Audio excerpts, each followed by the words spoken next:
Good evening, everyone. I'd like to call the meeting to order of the Narragansett School Committee at 7:02. Please stand for the Pledge of Allegiance.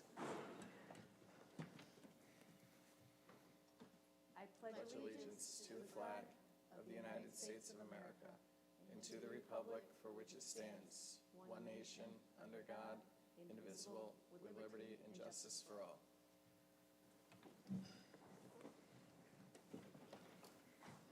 All right, I'd like to thank everyone for coming tonight. At this time, is there a motion to seal the executive session minutes from tonight? So moved. Second. All in favor? Aye. Aye, motion passes 5-0. And we did not take any votes in executive session. And it's now time for open forum. Is there anyone that would like to speak? Okay, hearing none, we are moving right on to oral reports. And we will go youngest to oldest. I love saying that. So let's start with elementary school and then peer school, high school. So elementary school, good evening. Youngest member of the staff. Hello, everybody. Nice to see you. It's been a while. So happy to report we are surviving this week. It's been the 100th day of school celebration on Monday and Valentine's Day on Tuesday. So you can imagine it's been a fun-filled week. We also were able to view an amazing video that Brian Jennings did, Why We Love NES, and it was kind of like a reporter on the scene randomly going up to kids and say, why do you love NES? And he made this awesome video. So I'll ask if we can share a link with you. It was so cute and spontaneous. It was amazing. So we shared that with the kids at lunchtime yesterday during Valentine's Day. We have our staff completing the annual survey work surveys along with students, 3rd and 4th grade. For the most part, they've all taken it, minus a few kids that have been absent. And we have sent a notice home to parents to hopefully complete that survey because we do look forward to that information and use it for our school improvement plan. So we've sent it out in our newsletter. I know Lauren has sent it out in the districts, and we'll be sending out reminders between now and the end of March. We have started our own diversity equity little subcommittee at our elementary school level in response to the whole group. And that committee pretty much solely is looking for ways to find cultural experiences for our students. And we've spent quite a lot of time talking and researching, and we have already booked our first assembly with a great storyteller coming in March, and we have some other people doing some other research just to find some ways to bring in some little extra social studies / culture / support. Also, we're looking at music, arts, etc. So we've been a little bit more successful in that area as of late. We have resurrected our school store. We're on our second round, monthly school store. The students are working with some PTO parents, 4th grade in particular. They have little subcommittees for themselves, selecting items, advertising, announcements, etc. So that's been a fun and positive experience for our students, bringing in their little bags of money, and very cheap. So it's been pretty good.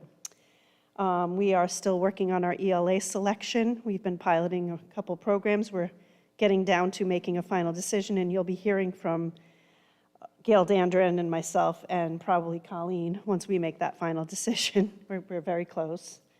Our theater program for 4th grade, up and running. The shows are going to be March 28th and 29th. It's based on Charlie and the Chocolate Factory. It's going to be quite good. I've already seen some of the rehearsals and the costumes, and the kids are really into it. So you're welcome to come and join us, and I'll remind you as we get closer. Reading week. Reading is important every day, but one of my reading teachers took back reading week. It's not an official reading week, but we thought we would celebrate it along with our annual book fair. So if you're interested in being a guest reader in any of our classrooms, you can contact Jen Lubick. She's setting up some appointments for class for you to come in and visit, so we'd be happy to have you. And we have heard some preliminary information from Bright Stars. It's looking very good. but we don't have any final report yet, so I can't share any other information that's per Jill. She said I could say that tonight. So we're happy they did come and visit, finally, and I think it was a good experience for all. And that's it. Does anyone have any questions? Well, just no questions, but just comments. Just really incredible work all around, and really excited to see all of these opportunities opening up at the elementary school. I mean, I remember working the school store in 3rd grade, and it was like the biggest treat. So, and you learn a lot too. So, really happy to see that those opportunities are returning to the elementary school, and very much look forward to attending one of the performances. Absolutely. We'll keep you on the list. So you know where to find me. Thank you. Great, thank you very much. Pierce School.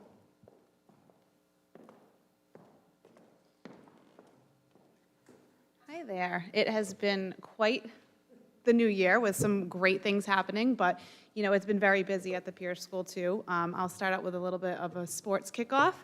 After 2 years of not being able to offer cheerleading, I believe mainly due to not finding a coach, and the girls asking from the start of the school year, do we have cheerleading? Do we have cheerleading? They were so excited that we were able to start that up this year. So we ended up with 9 students and a great coach, Holly Mills, who's one of our TAs in the school, which is always great also to have, you know, someone in the school district be able to do that with the girls. And so they absolutely loved it, and they had a great season. Both of our girls and boys basketball teams made the playoffs. They hosted playoff games this year. We had 16 girls on the team and 15 boys on the team. Boys basketball team made it to the quarterfinals before a loss to Curtis Corner, but that was not without a lot of trying, and they did a great job. So that was our basketball team. Our 9 wrestlers had a 4th place finisher in the Rhode Island Future State Tournament and a 6th place medal in the varsity states. So those are some great accomplishments for our sports at the Pierce School.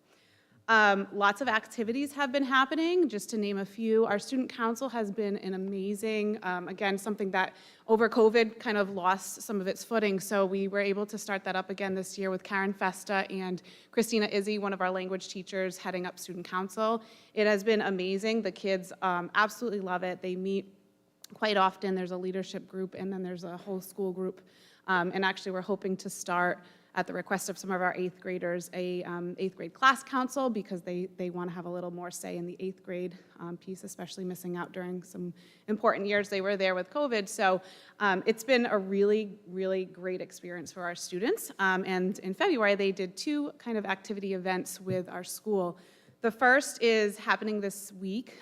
They were able to interview teachers and get kind of 2 fun facts from some faculty and staff members, some in our main office, and they posted those trivia fun facts around the school this week, and have a little scavenger hunt for those who wanted to sign up with a prize at the end. And they have to match the fun facts with our faculty members, which has been really, really fun to see the students talking to other faculty and staff members they don't usually get a chance to talk to.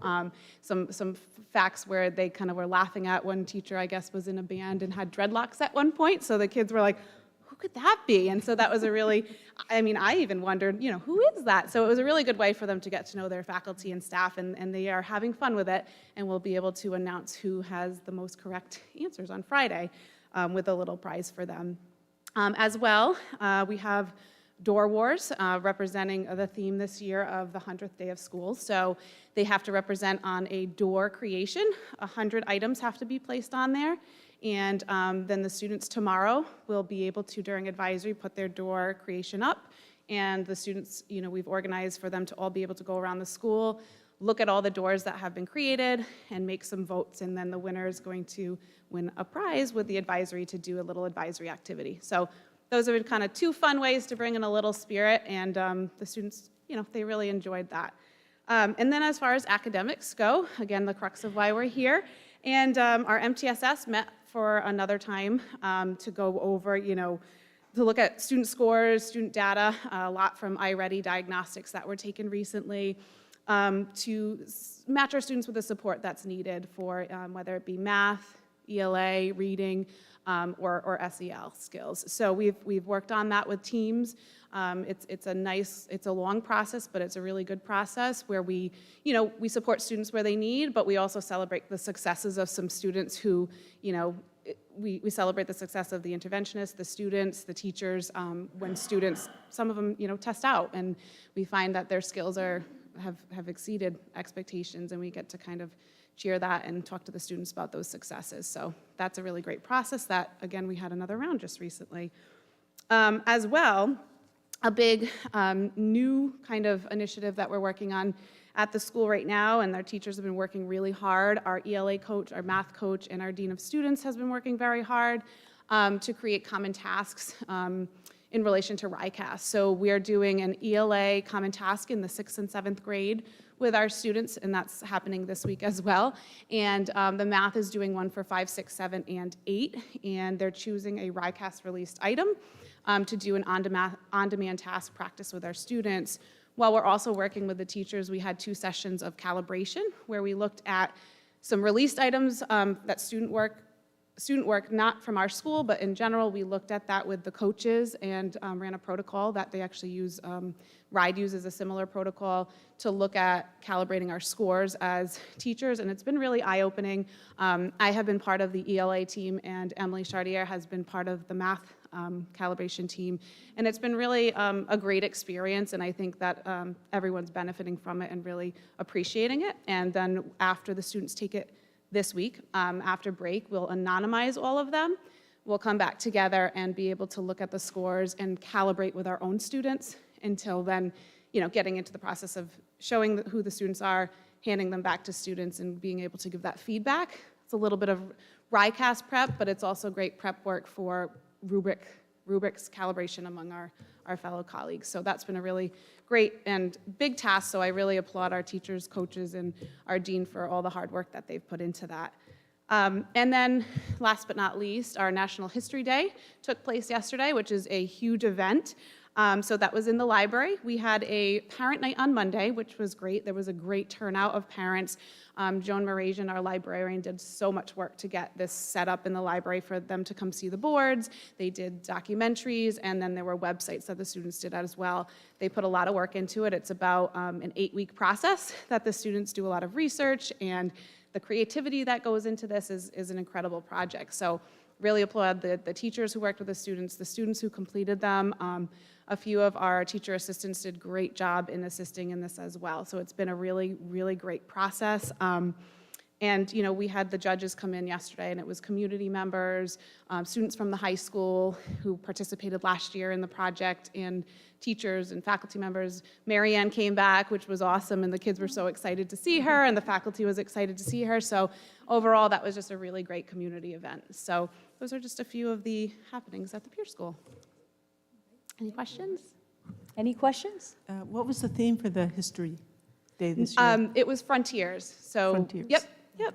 So which was really great, and it was also great to see what the students chose, right? So you kind of, they get to choose a little more of what their interest is, and Frontiers had such a big, vast variety they could choose from. So there were some really, really great displays. And we'll have some going on to state? We will find out tomorrow. Tomorrow we have the awards during the school day as well. Like I said, this week is a really crammed week before vacation, but exciting one. So we'll have awards, and we'll find out if 2 of our members will make it to states. Yeah. Hope so. Awesome. Thank Any you. other questions for the Pierce School? I do. Just one comment. I did hear some buzz about the library event for the history yesterday, which is really, really cool. So I think that's awesome to create this culture within the community. Our community is small. But to be able to hear that, I don't have kids at the middle school, so to be able to hear that amongst our neighborhood is pretty cool. Yeah. So congratulations on that. The one question I had was in regards to iReady and the RICAS prep. We're talking a lot about social and emotional right now, and I was just wondering how the kids were experiencing the extra prep leading up to that and the extra time on technology. iReady, as I understand it, is more of a diagnostic rather than something that should be a constant practice. So I was just curious to see if there was any feedback from the students or faculty on social and emotional around that. So we've actually been working, and even when I started or was appointed, I started with some interviews for faculty members, community members, students, and some of the parents, voiced those concerns at the beginning of the year about the amount of time we utilize iReady. So we are looking at that. students are used to taking that diagnostic, right? They take it throughout their elementary school years. And we do really try to keep that in mind. But I think with the schedule next year, we'll see a little bit more of an adjustment with that, and being able to kind of integrate it a little bit more into our classrooms versus during the times that they take it now. But we do keep that in mind, and when they do take the diagnostics, they do get some breaks. We have worked in some breaks, meaning sometimes they walk around the school, and sometimes they work on other enriching activities other than just the iReady, so we do that. The Common Task, actually, they do type it on the computer, but we did hand it out this year on paper. So a lot of that was paper, and it was an on-demand task, more or less. So we're trying to prepare them when they take RICAS, that it's not something necessarily that, it's not a test that a teacher's giving where they're studying leading up to it. It was more to see on-demand writing for the ELA task, and then there is some of that problem solving and perseverance skill in the math. Thank you for thinking about that, especially when it comes to motor and brain connection. I think that's really important, especially during test taking. Of course. So I appreciate the balance in that. Thank you. Thank you. Any other questions for the Pierce School? Just one more comment. First of all, just thank you for being here and sharing that very thorough report with us. I feel like we all learned a lot, and it's really wonderful to really get a window into what's going on at the Pierce School and all the schools for that matter. So thank you all for being here. And just celebrating the 100th day of school. It's like a marathon for teachers and students alike. So to hit that 100th day, it's really wonderful to see that there's an acknowledgement, a celebration, celebrating the successes of all students, I think is really important, and it was really wonderful to hear you say that. And then the 8th grade class council, to hear that that's an interest, to hear, I applaud the interest there, the interest in civic engagement, giving a platform for students to have more of a voice. I think it's very important, and I really look forward to hearing more about that as it develops. Definitely, and with that 100th Day Door Wars, I'll definitely be sending Lauren some of those images to put on that newsletter. I'm really excited to see what the kids came up with. Excellent. Yeah. Thank you. Awesome. Thank you. All right, thank you. On to the high school.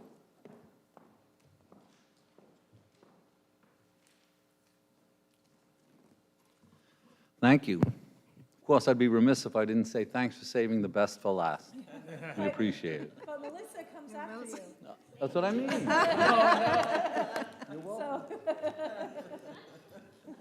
So not only is Narragansett High School wonderful, we're ethical as well. And I want to congratulate members of the NHS Ethics Bowl team. They performed incredibly well and made it to the semifinals of the state tournament. And that's Fen Gallant, Delia Tansey Buckbaum, Ben Kasilowitz, Bridget Flynn, and Aidan Flynn. Also, we had a visit from the Secretary of State of Rhode Island, Greg Amore. He visited Narragansett High School yesterday to present why voting is important. 12th grade civic students were able to vote on some of the key ballot questions that they were presented. Tryouts are starting to take place for our variety show, which is a big event at Narragansett High School, happens in the spring. It's put on by the junior class. It will be held on March 10th at NPS. So thank you. Also, congratulations go to our girls swim team who have gone undefeated during this season, and this is the 3rd year in a row that they've gone undefeated. And so we're expecting big things at the upcoming girls swim meet, and they've had a great season. And also the boys wrestling has had an amazing season as well, as they've gone undefeated against a tough group of opponents. And coming from a small school and having them do so well is really a testament to our coach and our athletic department. So thank them. Also, I want to mention our Athletes of the Month. Female Kylie Bennett, senior, indoor track. She excelled in the weight throw during the month of January for the Mariners. She placed 2nd in the Dartmouth relays, and then placed 1st in the division championship meet. She earned first team all-division honors and is currently ranked 17th nationally in the weight throw. And this has her ranked as the #1 seed going into the class meet in a couple weeks. Also, our male counterpart is Ray McConnell, who's a wrestler. He dominated his weight class during the month of January for the Mariners. During the past month, he won first place in the Griswold tournament, third place in the Chad Antach tournament, and overall the season, he has a 20-2 record with 14 pins. So congratulations to Ray. So we're deep into, not deep, but we started into our second semester. Things seem to be going smoothly. Kids seem happy, and the faculty is doing a great job at Narragansett High School. So, thank you. Any questions about the high school? No? Okay, thank you. Thank you. Okay, on to special services, Ms. Denton. Thank Dr. you. Denton. Thank you. Good evening. So as Lisa said, Jill wanted me to share that Bright Stars did visit last week, and we look forward to receiving our rating very soon. So that will be coming. We are hearing positive feedback, so we're excited about that. Preschool registration has started. I can tell you the phones are ringing off the hook from people who live throughout Rhode Island. And we have to keep reminding them that you have to be a Narragansett resident to attend our preschool.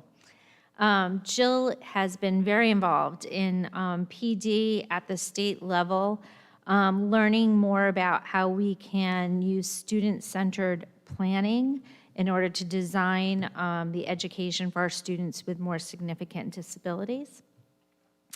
I have the honor of presenting at the Rhode Island Special Education Administrators Conference in March on specially designed instruction.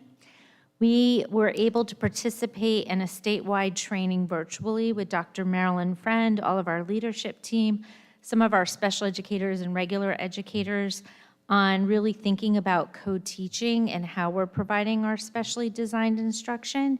And Jill and I will continue to host through grant funding substitutes so that we can do some co-planning to increase the effectiveness of the two teachers providing that to our students.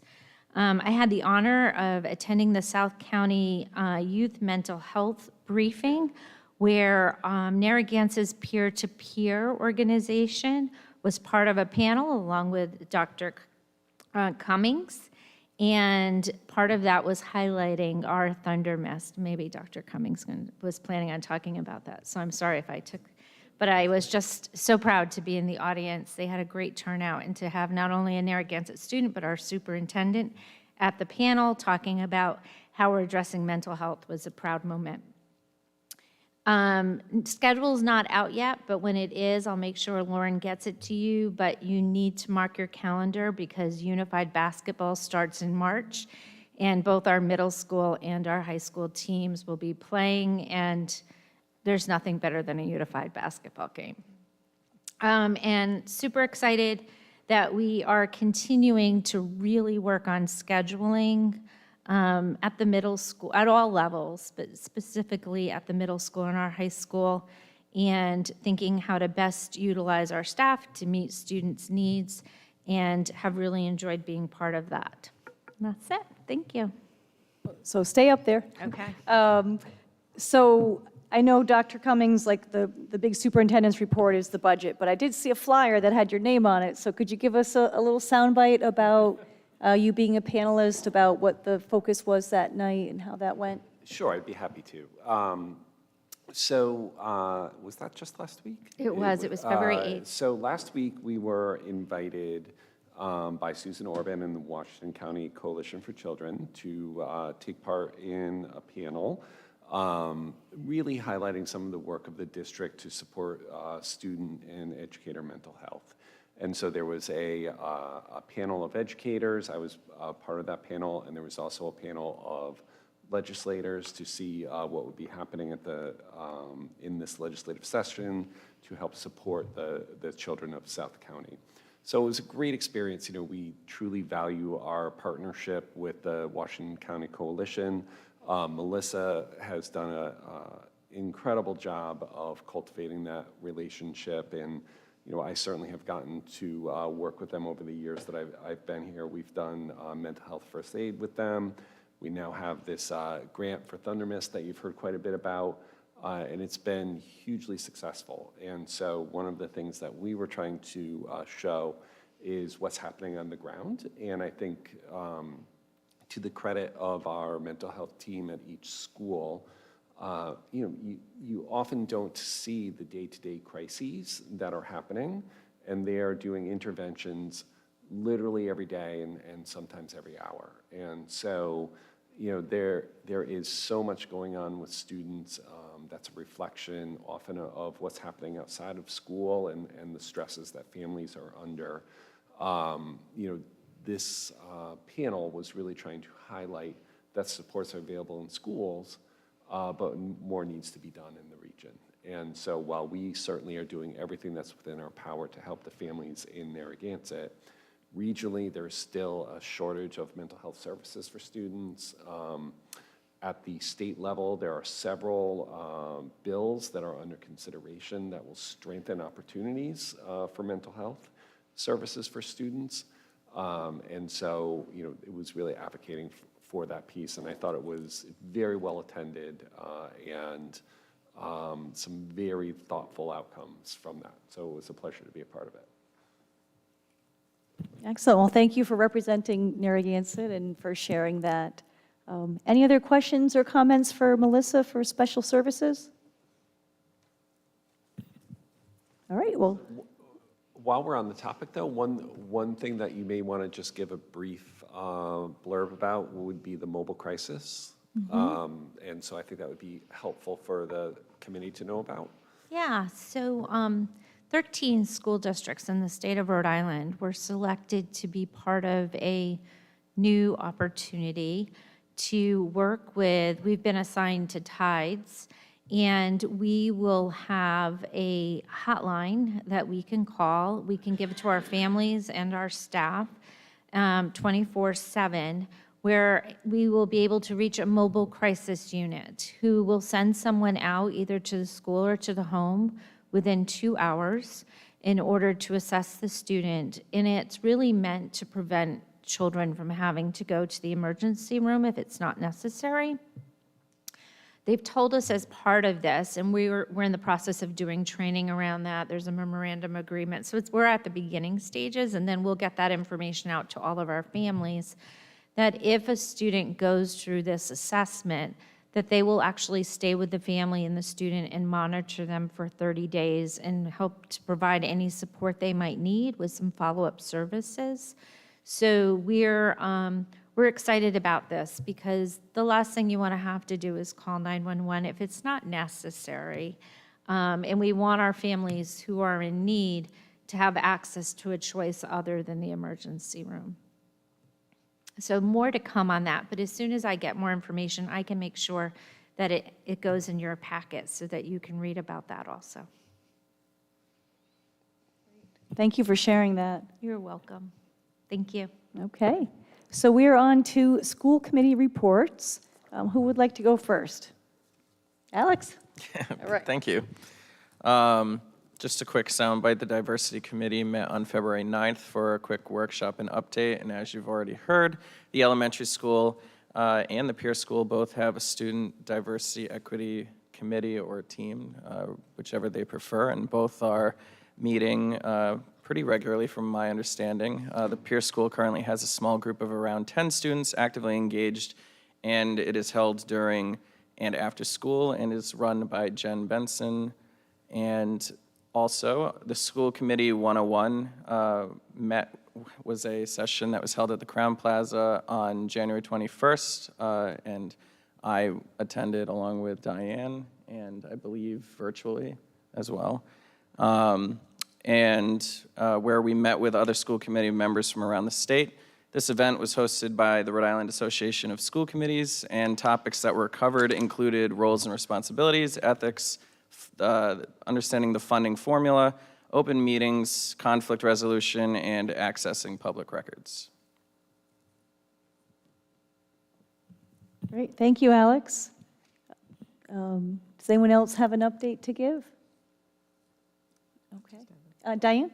I just have one thing to add to Alex's report, a fact that we learned at the RIASC meeting that I thought was very interesting, so I wanted to share it. And one of the lawyers that presented to us said that there were 493 Rhode Island statutes that are related to education, and presently there are 3,473 educational lawsuits in Rhode Island's Superior Court. So I thought that was very interesting. 3,000? In Superior Court. Yeah, and we have, what, 5 Superior Courts. All right. Anyone else? Okay, thank you. All right, on to the superintendent's report. Dr. Cummings. Great, thank you, Tammy. So the superintendent's report today will be about our proposed budget for next year. So what I will do is kind of walk you all through the proposed budget highlights. And today is really just a highlight and an overview of what's going to be happening. And as a reminder, we will be going into our budget workshops in the coming weeks, and that's when we'll really get into the details. But along the way, if you have questions as I kind of do this overview, please ask them, and we can consider those questions. First of all, I just want to thank our administrative team and our central office team for putting the budget together. As you all know, we start working on this in October. So Karen and Emily and all of the principals and Melissa and Steve and Julio and Lauren do an amazing job on pulling this together. And so if you think about the number of details that go into this budget, everything has to align, and so that means that there is a lot of attention to making sure everything is just right and making adjustments along the way so that we can get to a budget that is both reasonable and supports the work of the district and supports the school district mission. So just a couple of highlights on the date so you all know how the process works. Tonight I will be going over, the budget overview. Then there will be a capital reserve meeting on February 27th, and that's really talking about our capital expenditures, and that's something that we do every year. Then our first budget workshop will be March 1st at 5:30. And that first budget workshop is really around the school budgets typically, right? And then the second budget workshop will be on March 8th. And that budget workshop is usually around the support services, maintenance, technology. And then we typically hold a third date, if necessary. The last couple of years we haven't needed it, but we have it there just in case we need it. Then at our next meeting, you all will vote on the proposed budget to approve that budget. What then happens is that I present the budget to the town council and do an overview of the school budget to the town council. They then do a public hearing on their town budget. And so we see how those two things mesh. And then we do have a date held for a workshop if there is a discrepancy between what the school committee is requesting and what the town council is proposing. And so we then work it out at that workshop, and then the final budget is approved by the town council.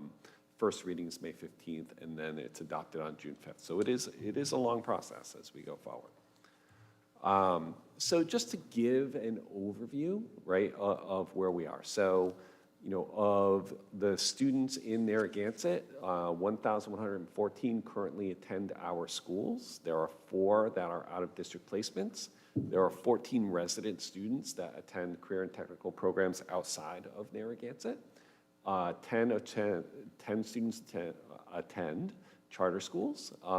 27 are homeschooled, and that is a number that has not gone down as much as we had hoped after the pandemic, so it's still a larger number of students. Part of the challenge of tracking that is certainly having people come in and renew and reconfirm every year that they're still doing that. So, right now that's the number that we have, but Lauren does a great job of staying on top of that, so we update it as accurately and as frequently as we can. We have 30 students from Jamestown right now at our high school. We have 85 students from out of district in career and tech programs, And we have 48 students who are residents in Narragansett that are attending private schools K-12. So our numbers, we are 17% qualify for free and reduced lunch. I will tell you, we only have about 11 or 12%, between 11 and 12% that have filled out the paperwork. And so we continue to struggle with people filling out the paperwork and getting those numbers in. We do know, just from various statistical data, that about 17% should qualify. It's an important number because it tells us in terms of supports. We do know that students who are qualify for free and reduced lunch often also need academic supports. And so it's helpful for us to know kind of what that number is, but we do need more students to actually fill out the paperwork because our it's an imperfect system, but our funding from the state, they use that as a measure of poverty. And so we get extra support from the state for our students who need more resources. Unfortunately, it's very dependent on registering for free and reduced lunch. So we are at about 11% students of color. We are less than 1% for English language learners. We are at about 16% of students with IEPs, and that number continues to trend downward. We do credit the great work of our special education department, and also I credit quite a bit our work in the preschool, where we're really catching kids early, and we're starting to see the impact of that. It's intended to be an early intervention so that students will not need those IEP supports, and we do see that working over time. And we're at about 4% of students with 504 plans, which is an access and equity plan. So we are staffed with 136.8 teachers. So that doesn't mean that we have 0.8 of a teacher hanging around, right? So it means that we have some part-time people, about 29 teaching assistants, 25 bus drivers and driver assistants, 18 people in operations, 11 and a half clerical, 14 and a half administrators, 3.7 in technology, so a total staff all in of everyone of 239. So, some things that I really want to highlight from, our program, and I think it's really important to keep these in mind as we go through the budget, because these are the things that we want to continue to support. We continue to expand participation in AP and college level courses. So we're having more and more students go into those courses. I believe we're adding, is it 2, Dan? We're adding this for next year? 2 more AP courses for next year. We continue to have strong enrollment in career and technical education classes. Not only our own students, but drawing in 85 students from around the region really says a lot about the strength of our programs. We have a new program approved, digital media production, that is, truly a career of the future, where students will be working with Brian Jennings. You heard Lisa talk about Brian a little bit before. He has a deep and expert background in digital media production, so he is leading that program, and there's strong interest from students in that program. Again, our plumbing program continues to grow. Full-day preschool is fully enrolled, and we really have had the opportunity to do some mental health support. So these are all highlights of it. One thing that you'll hear me talk about quite a bit about through the budget process is the revision of the high school and middle school schedules. This is really a necessary step to meet the demands of the new secondary regulations, as well as the demands of the required curricula from RIDE. And so we need to switch our schedules for that. Any switch in schedule does require an initial investment, and so there is going to be some support of that to make sure that we do it the right way, and then we will continue to make adjustments once we've implemented it at least once. Want to continue to support the growth in math that we've had recently. That has been a long-term focus for us. We had some first steps of success last spring, so we want to continue to work on that. And as you know, the auditorium is in full renovation right now, and so we're gratified for the process of that. And it does look like it will be, we're hoping, complete for the opening of next year. So again, any delays that we're having is really supply chain issues. It's not necessarily a labor or contract issue. So where are we going? And so you heard me just talk a little bit about implementing the new schedules at the high school and the middle school.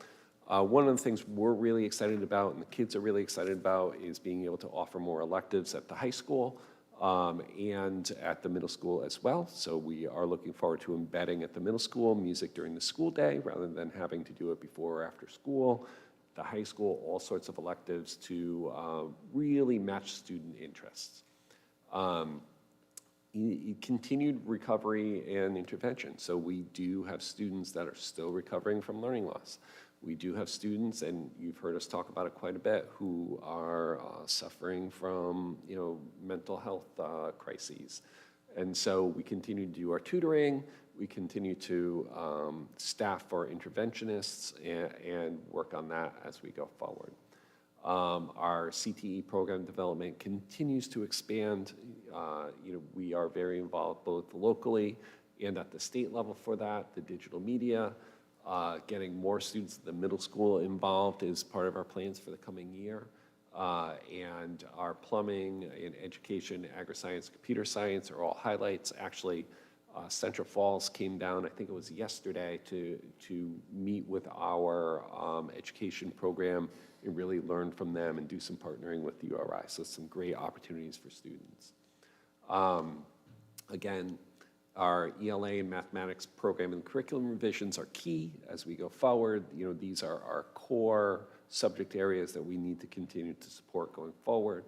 And as you know, and it's even on the budget tonight, safe and secure and responsive school environments.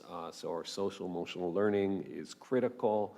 Continuing to do school security, our ALICE, our threat assessment training, are all critical parts of what we do and included in this budget. And finally, as we do every year, we highlight the maintaining our school facilities.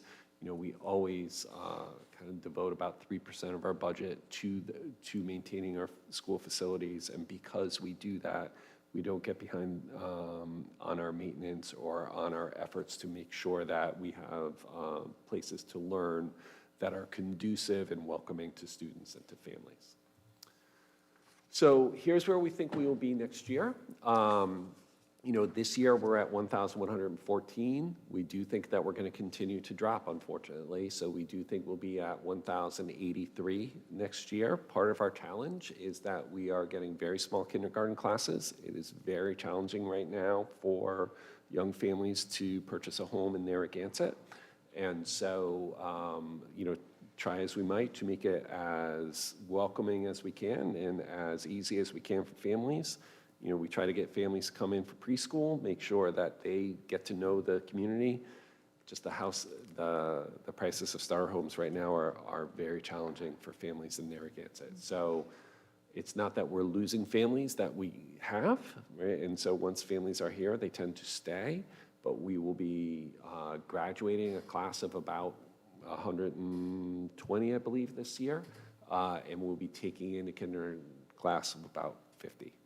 Right? And so if you just think about that, just the overall district attrition from that. So we continue to make adjustments as we go forward. You'll see when I go over our staffing that we are making staffing adjustments at the lower grades to reflect those different demographic patterns going forward. One of the things that the committee in the past has had a lot of questions about was tuition students and incoming and outgoing tuition students. So this is just a quick overview of that.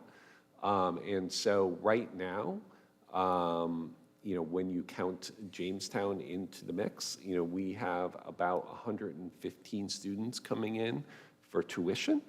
And then we do anticipate about 120 students coming in next year, give or take. This is, again, our best guess. It's hard to always decipher the patterns. And then 4 outgoing students next year and this year. So this year we're at about 25 students who are going out, okay? And we anticipate We always try to make sure that we fund enough in case there is a surge of students going out, because we have had students in different times go to different programs. So for example, in the past, we have had students move into a rental who are already students at Kingston Hill Academy or Compass, and we then become responsible for their tuition. So we have to mitigate against that in the budget. So we are budgeting for 39 students to go out next year as we go forward. So the good news is that more students are coming than are leaving. The tough news is, like everyone else, if a student does choose to go to a charter or to a CTE program, we are responsible for that tuition, much like other districts are responsible to the tuitions that come to us when they come to us from out of district. So, when you think about putting a budget together, there are a few things that are major considerations. One, and this is more than 80% of our budget, is the cost of contractual obligations. And so that is over and over again, the most important thing that happens in our budget. So education is a person-intensive process. The whole endeavor is meant to support that interaction of teacher and student and content. And so that cost of contractual obligations is really our biggest cost. We also have to make sure that we are financing our long-term capital improvements. So that's really things like the auditorium, and you'll see what our list is for going forward.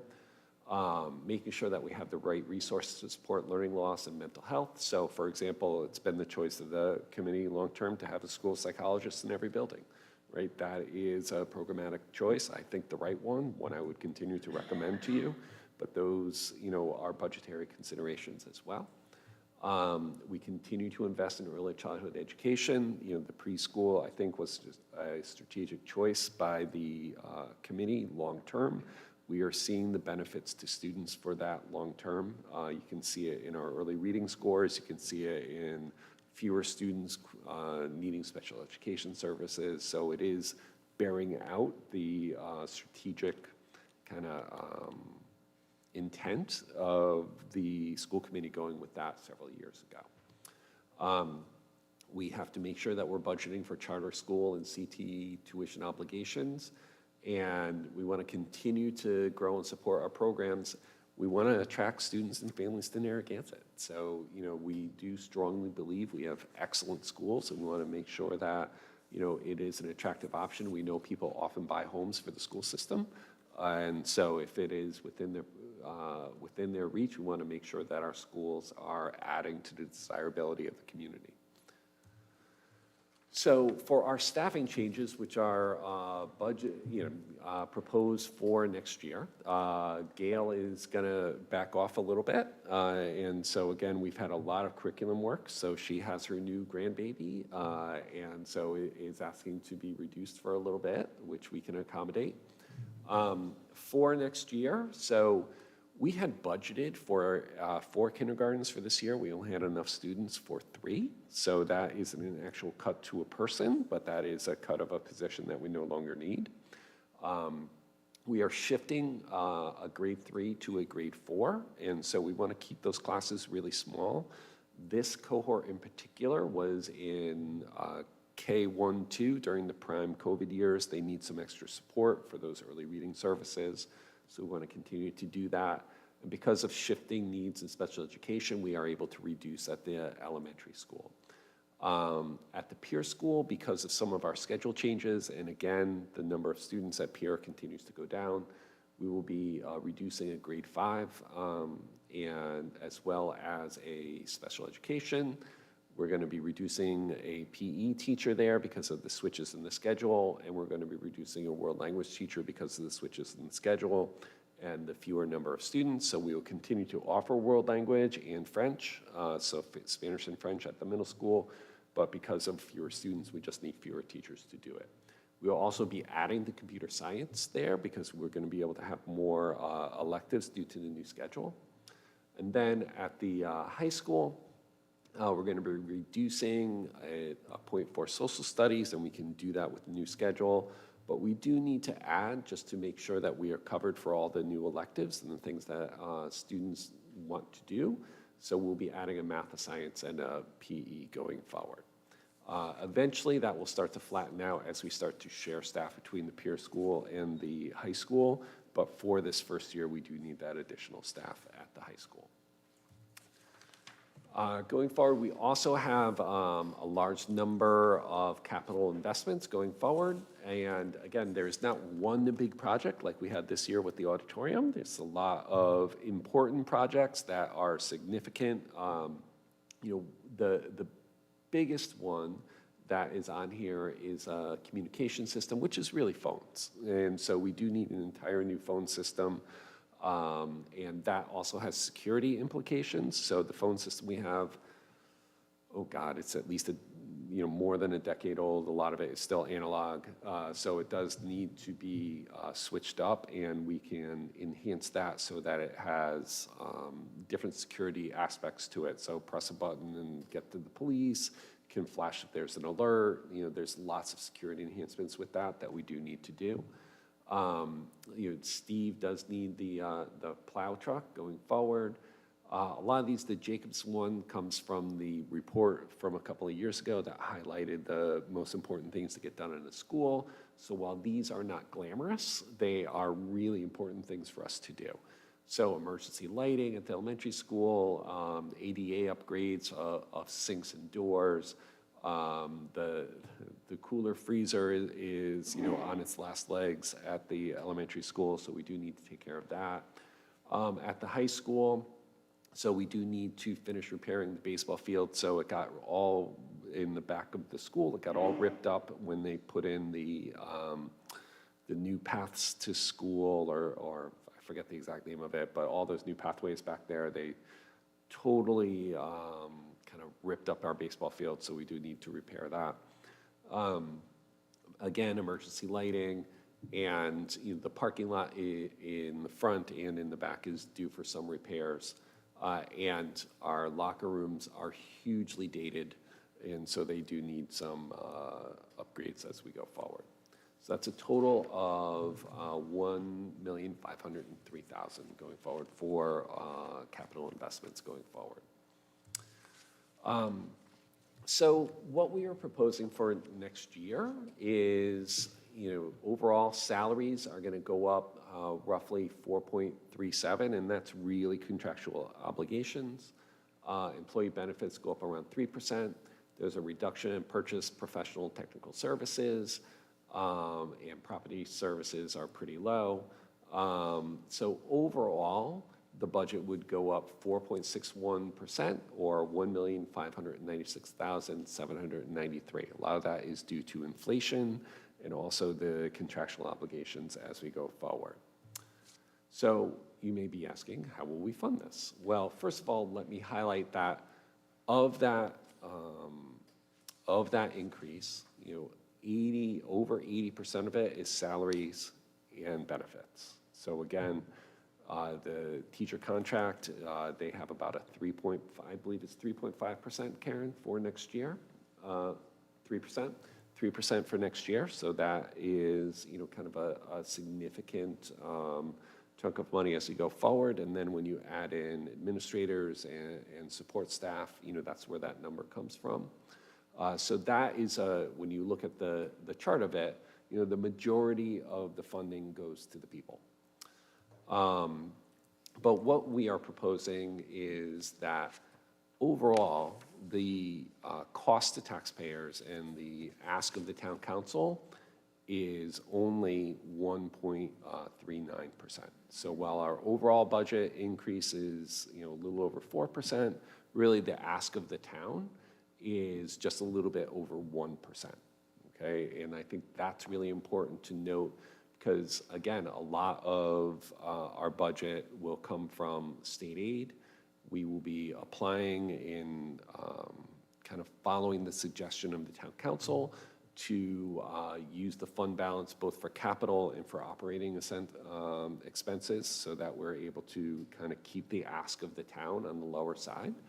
And we also apply the tuitions that come in, our Medicaid revenue and other revenue. So I think that's a really important thing going forward.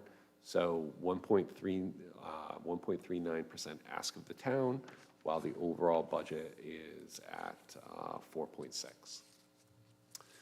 So I'll just conclude by just saying that, again, I think strong schools mean a strong community. I think, overall, in Narragansett, we have a very strong support of the schools over time. We have excellent schools going here. And our excellent schools attract families to live in Narragansett. It supports the businesses in town. It supports the community in town. We have to make sure that we have well-trained and expert staff. To do that, we have to compensate them fairly, and we have to invest in their future learning. And we do that while being conscious of the resources that we have. We know that we have to be thoughtful about our allocation of resources, be strategic about our use of those resources, and make sure that we are able to get the most that we can for the resources that are allocated to the schools. So with that, I'll take any questions or comments. Going back to page 10, for the incoming students, isn't our new CTE program scheduled to start in fall? And I didn't see an estimate for the number of incoming students for that. No, I didn't include that yet, right? Because we are not sure how many students whether it will just be internal Narragansett students that are going into that yet, or whether we're going to get applications. So I'll be able to up that as we go farther into the budget process. And then just one other question on the state aid. I thought we were expecting a much larger decrease. We are, eventually. So the governor's budget has really had to hold harmless for this year again. And so, so we are, let me see. So we are expecting just a minor drop. I will tell you, it's going to catch up with us eventually. And so because we have had a drop in the number of students, and while our number of students who qualify for free and reduced lunch, I think, has stayed fairly steady, there's just fewer of them. While it remains proportional, there's just fewer students. So Karen and I both do anticipate a cut to state aid is coming down the pike.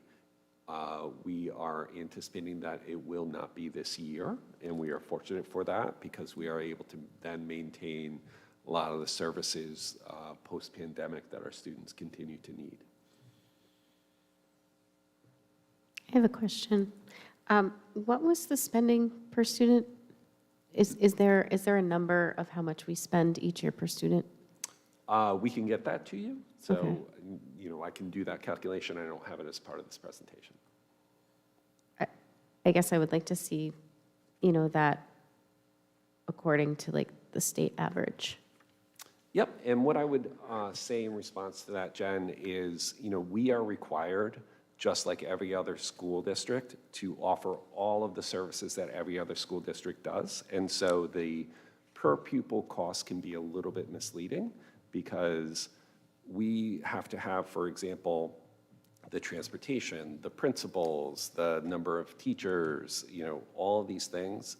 And so our divisor of number of students can be a little bit misleading with that. So if you look, some of the smallest districts in the state have the highest per pupil. So you look at Narragansett, Scituate, New Shoreham, and Jamestown are often the four highest because we have the fewest number of students, but are required to have all the same services. So our divisor is not the same as Barrington or as some of the larger districts where that number is distributed amongst a larger number of students. But we can get that number to you. So I don't have a question, I have just some comments. So as I, kind of listen to the presentation and think back to like all the updates over the past year and kind of look at themes, so what I'm kind of hearing in this budget is, we know that we've got a slight reduction in the population. really based on the size of the kindergarten class and when that goes up. So you've got some reduction in staff to accommodate for that. Excited to hear about expanding the CTE programs and adding that and the continued growth and success of those programs. Definitely very well aware of the commitment to capital improvements and asset protection from being on the building committee and capital reserve committee. So really excited, like that auditorium project was 10 years in the making. So, that's a big deal. And that is a project that was planned for many years and is, coming to fruition right now. Also, when I think about the past couple years about very purposeful, intentional budgeting for the preschool with the equipment, the renovations that were needed, the playground, and now all of the work that went into curriculum and staffing. And what are we getting out of that? We're on the verge of hearing what our rating is going to be, which we're hearing very good news. We're excited about the formal announcement when that's finalized. But we're at capacity. We have calls all the time. That's great because, having a very high quality, outstanding early childhood experience is going to set up the Narragansett students for success for kindergarten. So again, thoughtful planning and investment, and we get, out of it great outcomes, which is what we want. Also hearing in this year's budget, a really careful analysis of the fund balance. So that's always a balance of, you want to be responsible, but you want to make sure that, the long-term planning you're doing for capital, and you have to have, we've got a resolution that tells us how much we should be investing in capital, how much we should be, putting into different buckets there. But really, that's a pretty significant chunk out of the fund balance, which is, feedback we've heard from the town council last year and the year before as well. We know that investments we've made in that explicit high-quality tutoring, we're seeing those gains already in the RICAS scores that we just received this year as well. We're looking at, that continued commitment to SEL, and we see that whether that's through policy that is written to support that. Last month, we really supported an ask from the school department really to focus on staff social emotional wellness, and then that continued, work and supports for students, whether it's based in policy and the training that staff members have to support that, our safety enhancements. So lots of really exciting things. And then the ask of the town at, 1.39%. So, out of a $27 million, almost a $28 million budget, really to support all of this great work is a $384,000 task, increase, our ask, so 1.39%. So pretty exciting looking at all of the areas of focus with expanding, AP offerings and CTE programs and the capital improvements and all of the great work that we're doing, and really trying to be, very reasonable about the ask of the town. So I think that, overall, this is a wonderful, kind of like a high-level overview. I know we're going to have 2 budget workshops where we're really going to get into the details of all the different things, but I thought the presentation, the information, the format was great. We'll go deeper in that. And kind of pleasantly surprised, because when you lead up to it, you're like, wow, to be able to support all this stuff that we're doing, and you and I had talked a little bit, so I wasn't completely surprised, but things can change in the past month. I'm like, wow, all this stuff that we're doing, I wonder if we're going to be at like 2.5% of what our ask is, considering all of the other rising costs that we've had, that the whole world is facing right now too. So I'm really pleased and pleasantly surprised at the minimal ask from the town at this point. And this is a draft, obviously. We're going to go through our budget workshops. You'll get feedback from the school committee. we hope. Residents come and ask questions and give us feedback, and then we'll vote in March.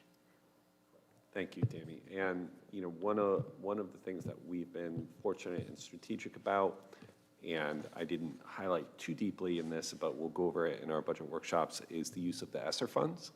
And that has also helped us to make sure that we're getting the right supports in place as we go forward, and has enabled us to keep the ask a little bit lower of the town by applying those funds in the right way.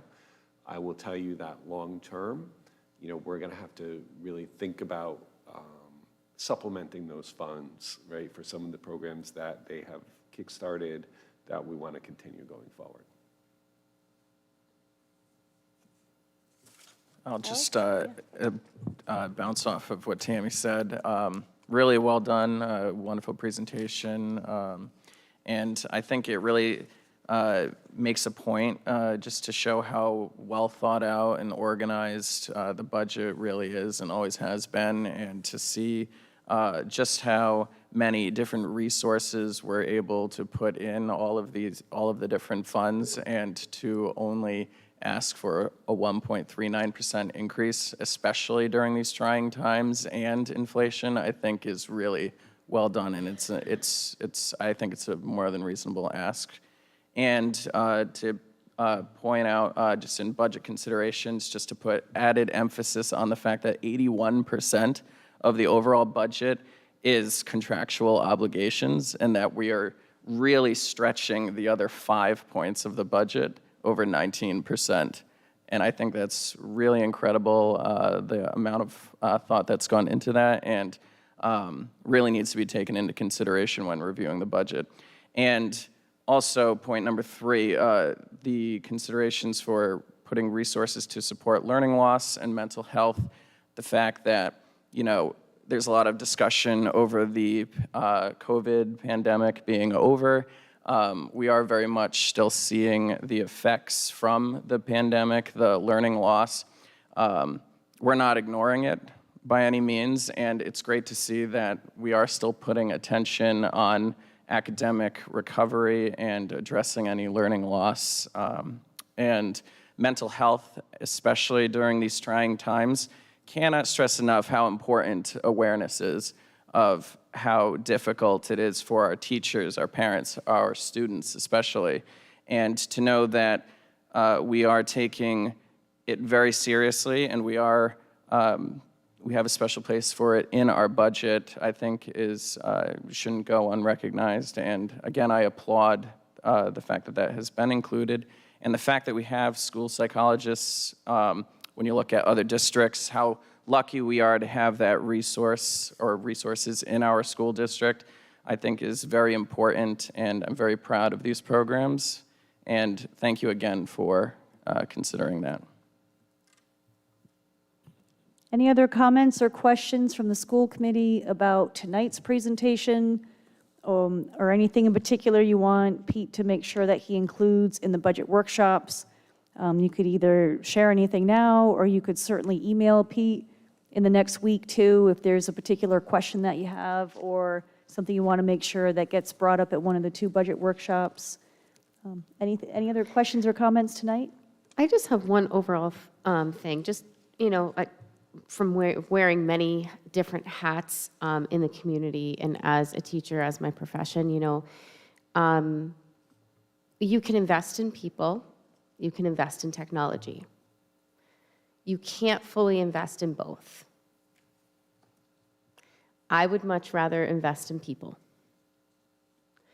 So I think looking at the budget, we really need to have more detail in that way, saying, you know, where are we helping to get to our goals with people and put more money towards that?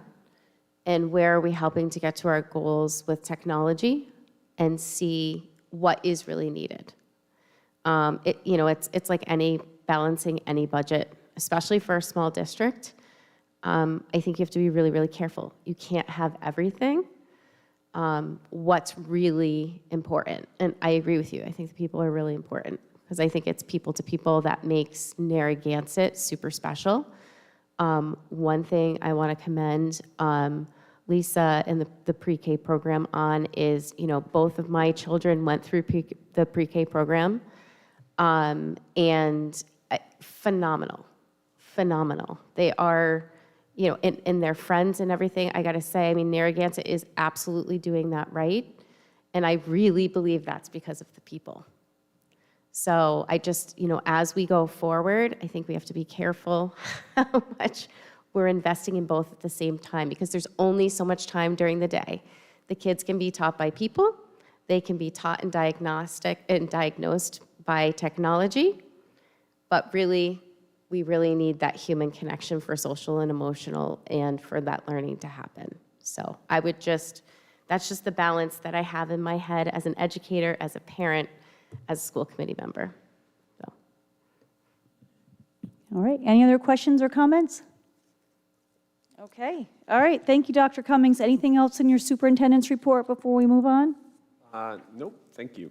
Okay, all right, and again, thank you for all of your work, and Karen and Steve and all of the principals. There were lots of people, Lauren, a lot of people that put a lot of work into it, so thank you to the whole team and everybody that's here tonight for their part in that. Okay, so we're moving on to consent agenda. Is there a motion to accept the recommendation of the superintendent to approve consent agenda items CA1A, CA2A, CA2B, and CA2C? So moved. Second. Any discussion? All those in favor? Aye. Any opposed? Motion passes 5-0. On to the budget report. Karen? Good evening. The expenditures for the 7 months ended January 31st, 2023 total $15,522,941, and that's 44.79% of our budget. The expenditures and encumbrances total $30,062,697, and that's 86.74% of our budget. Any questions for Karen?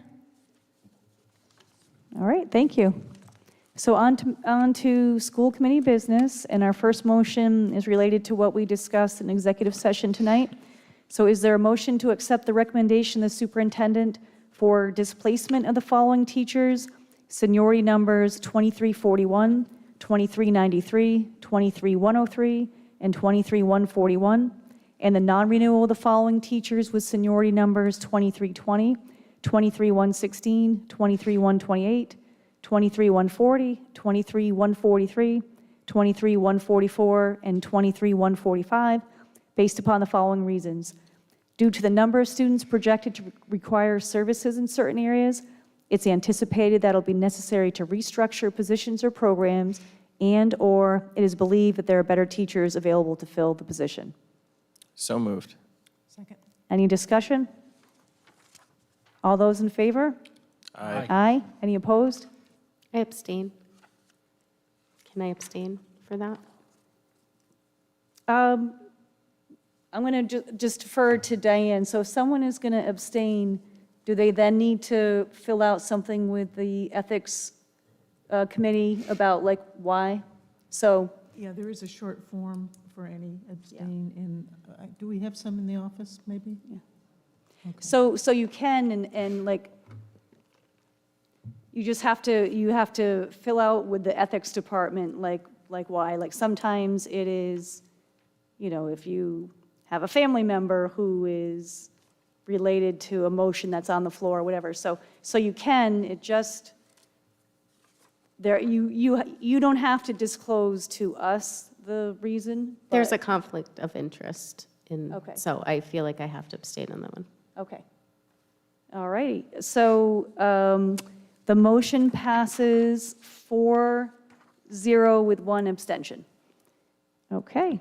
So we are moving on to item number 2.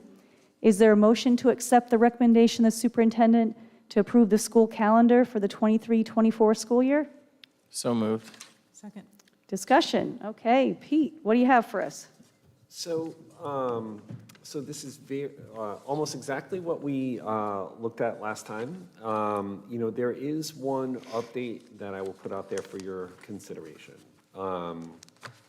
So The Secretary of State and several legislators, and it is moving through the Rhode Island legislature now, have proposed that in a presidential year, the presidential primary in Rhode Island, primary day in Rhode Island, be a day off of school for students.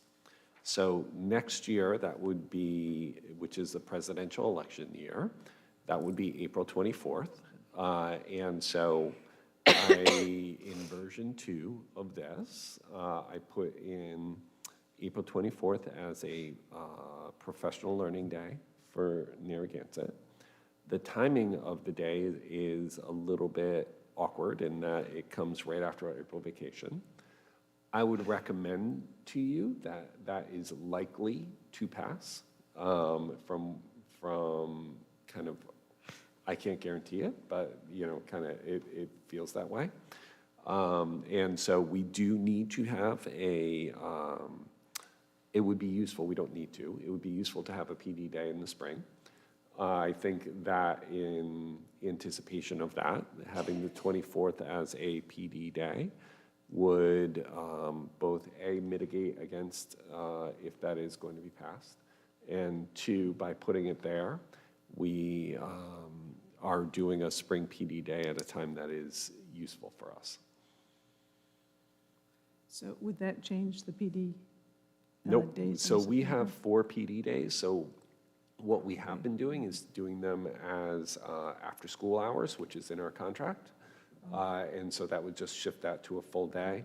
The principals are in favor of that, honestly, because they feel like they can get more, especially next year, they feel like they want to do one spring day to get a wrap up on certain trainings that we have to do. So they are in favor of having the PD day. Quite honestly, it's a little bit awkward placement. If that does not pass, we can do a update to the calendar and move that day to a better time, but just having it there in the spring will be useful. So the 11/14, Tuesday the 14th, that is then the NHS Parent-Teacher Conference Day? November? The 14th, right? Yes, that is a parent-teacher conference day, yes. Okay, so it just isn't dated down below? Oh, okay, we will update that. So Pete, for tonight, what you're recommending to us is version 2 that has that April 24th day as a closure? Correct, and then if that does not make it through the General Assembly and does not end up needing to be a PD day, we'll shift the PD day to we typically do them on a Monday, and so that it's a little easier on families, and we'll move it to be honest with you, I would move it into March to break up that month. So with version 2, Labor Day is early, which is nice, so Monday, September 4th. So the first day of school would be Tuesday, September 5th. The tentative last day of school would be June 17th. Correct. And you've got a full week for February vacation, a full week for April vacation, a full week in December for vacation. And other than that, a lot of the same trends that we've had. Correct. The Before. major difference is between version 1 without the PD day is that if there were no snow days, we would end school in June on Friday, June 14th. It would give a couple of extra snow days before the June 19th potential holiday. So that's a little bit cleaner, to be honest with you, in terms of the end of school. This year is an exception. There are very few years where we don't have at least one snow day. And so I would recommend to you that's kind of immaterial because it's highly unlikely we would end on the 14th. But so isn't that PD day going to land somewhere regardless? You know what I mean? So It would be. instead of version 1 or version 2, it's really recommending version 2 with the April 24th PD day but you may come back with a revised calendar and that gets moved to March, so it still has the same end day, right? It would, and so really the difference between version 1 and version 2, no matter where you would put a PD day, is whether you have a PD day in the spring or you don't, right? And so we would put it on the 24th if we're required. If you vote on version 2 and that does not become required, I would move that into being in March. Right, and I think the PD is really valuable, so I think we're looking at an end date of June 17th as the earliest regardless. It's just a matter of where does that PD day go, and we want to vote on something now so parents can plan and teachers can plan. Correct. Like, the big vacation, that's always the big, what's happening in February and April, those are, and when does school start? And about when does it end, when people are trying to plan childcare and camps and stuff. Correct. So I am fine with version 2 exactly as it is. Does anyone from the committee have any comments or questions?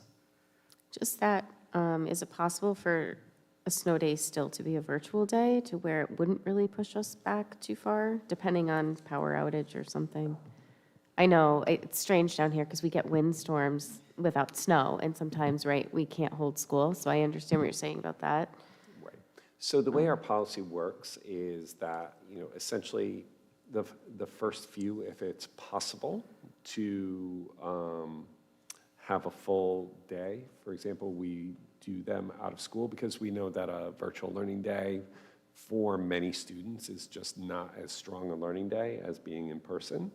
Once we get over 2 or 3 emergency closing days, whether that's wind or whatever, we do go to virtual learning days if it's possible, if students will have power. I would say that Monday, the 11th, if that doesn't pass through, looks like a good median point for a PD day. Yeah, Talking about in typically- March, right? Yeah, I'm sorry, yeah, March. Right. Either the 11th or the 18th is typically when we would do it, kind of depending on what the schools need. Any other questions or comments from the school committee? So Diane, a question for you. So would we revise that motion to say, well, like we're approving version 2? Because Pete gave us 2 versions in our packet. It sounds like people are in agreement with version 2, so I don't know if the motion needs to be like amended or more specific or not necessary. Just leave it as it is? Yeah, because it covers either one. Okay. Because it's And, a clear delineation of why the second one would come. any other questions or comments from the committee before we vote? So just to be clear, we're voting on the approval of version 2, correct? Okay, just for the public and everyone here's understanding. All right, all those in favor? Aye. Aye. Any opposed? All right, motion passes 5-0. On to item number 3. Is there a motion to accept the recommendation of the superintendent and the director of finance and administration to approve the contract with New England School Services Incorporated to upgrade door security at each school in the total amount of $80,547? So moved. Second? Discussion? Good evening. Aye. This is just more security upgrades to access to the building. And what's your projected timeline? Would these be summer projects, vacation projects, I'm after-school shooting- projects? I'm shooting for April, depending on supply chain. So like around April vacation, Okay, and then if not summer? it'll be summer after that, yes.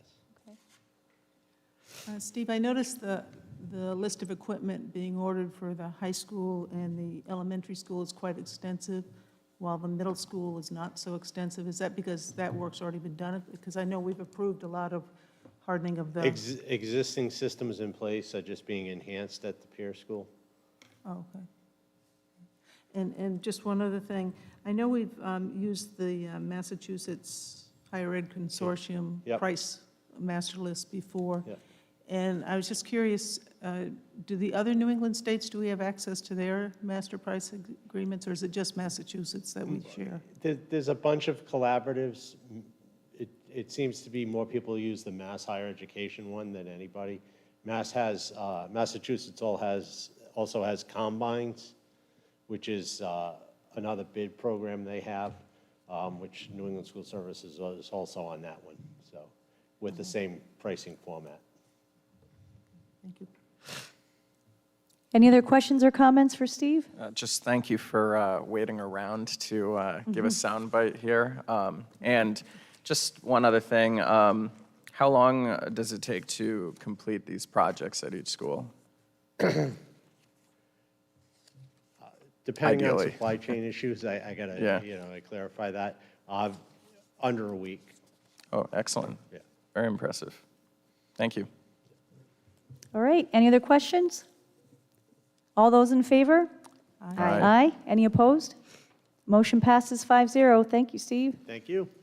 And number 4, is there a motion to accept the recommendation of the superintendent and the director of finance and administration to purchase the CrowdStrike licenses from Center for Internet Security Incorporated in the amount of $15,600?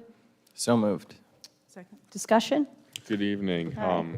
This is more of the cybersecurity requirements for our cybersecurity insurance. So the Rhode Island Trust, 2 of the requirements they have, one is being a member of MSISAC, which we are a member, is also having MDR endpoint protection. So no longer is basic antivirus okay. You need to have a managed detect and remediation product in place. So no longer do you get an email that says there was a threat, go diagnose it. They need 24/7 surveillance so that if a threat gets identified on a server or workstation, it needs to be remediated immediately. And that's what these new products do. So we demoed 3 or 4 different MDR solutions, and we thought overall CrowdStrike was the best product and best for our environment. The other thing is it's one of the preferred solutions by the insurance company. So MSISAC, which they're requiring you to be a member of, is run by the Center of Internet Security, which is Center of Internet Security kind of oversees threat prevention for local governments, state and local governments. So this is their preferred solution as well. So it kind of all ties together. It meets our cybersecurity insurance requirements, and it also gives us the product and the managed detection and remediation that we need for our district. So this would be in place for all of our servers and all of our staff, admin, workstations. Because we're switching to Chromebooks for all Chromebooks in July, we do not need this on our student devices after July 1. So this will kind of tie everything together and protect us. Another benefit to switching to the Chromebooks. Yeah, so that's an additional 800 licenses we don't need to purchase with that switch to the Chromebooks. But it's not feasible for us to switch all of our staff devices to Chromebooks based on interactive panels that they have and other devices that they attach to it. So we have to stay with that, and we have to keep our servers running as well. So it's needed for that as well. Great. Does anyone have any questions? Just a quick question.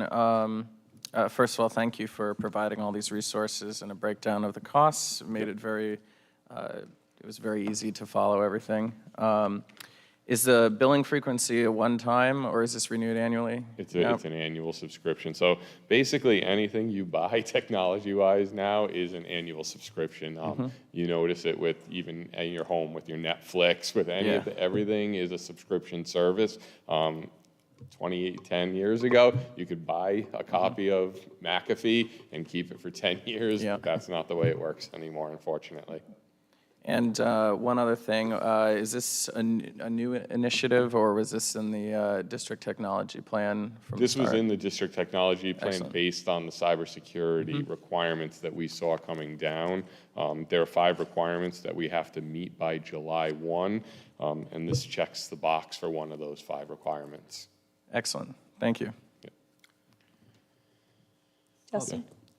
So when we were meeting together on the technology subcommittee, this was brought up as Yep. part of the package. Yep. Is there expected more by, so you, as you said, this checks the boxes. Is this also for all of it, or do we expect more purchases of this nature?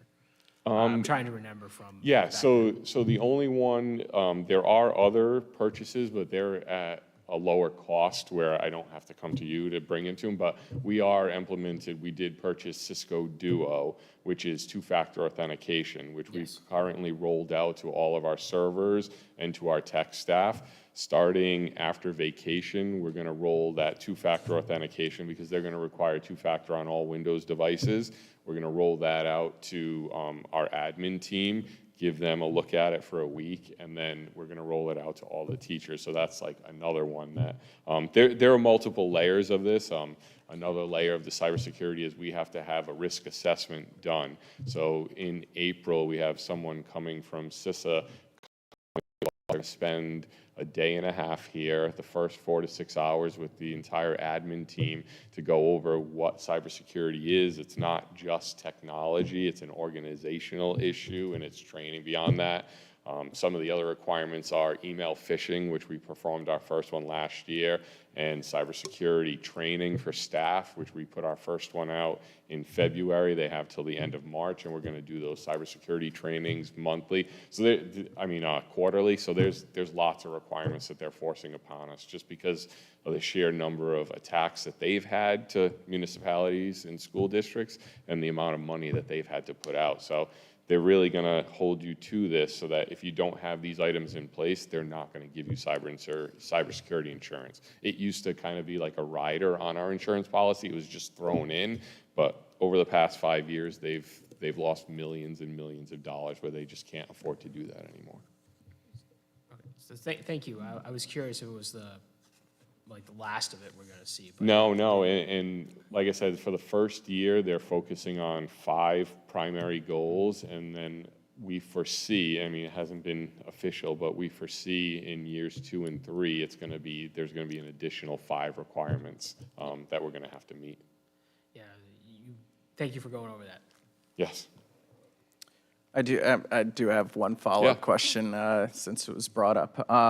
I see a quote of 3 different options here, and it just so happens that the one being recommended is the cheapest of the 3. Yes. I do notice that the Center for Internet Security, home to the Multi-State Information Sharing and Analysis Center, has also recommended the use of CrowdStrike. So there's just because it's the cheapest option, we're not losing out on quality of security. No, not at all. I mean, the manufacturer, the retail pricing on this, they actually do monthly subscriptions for this. If you looked at it monthly, it would be $280 per workstation per year. Based on the quotes that I got, CISA, the Center for Internet Security is able to offer, because they deal with all of the government agencies, they're able to offer it to us for $60 per year per workstation, which is probably 15% of retail cost. Excellent. Yeah. Thank you. Yep. Any other questions or comments? All those in favor? Aye. Aye. Any opposed? Motion passes 5-0. Thank you very much. Thank you. Are there any communications that anyone wants to mention? All right, so we have our budget workshops coming up March 1st and March 8th at 5:30, and those are going to be upstairs, and those are open to the public. And then we are back here for our March regular business meeting, March 15th at 7 o'clock, and that's when we will be voting on the school budget. All right, is there a motion to adjourn at 8:36? So moved. Second. All in favor? Have a good night, everyone.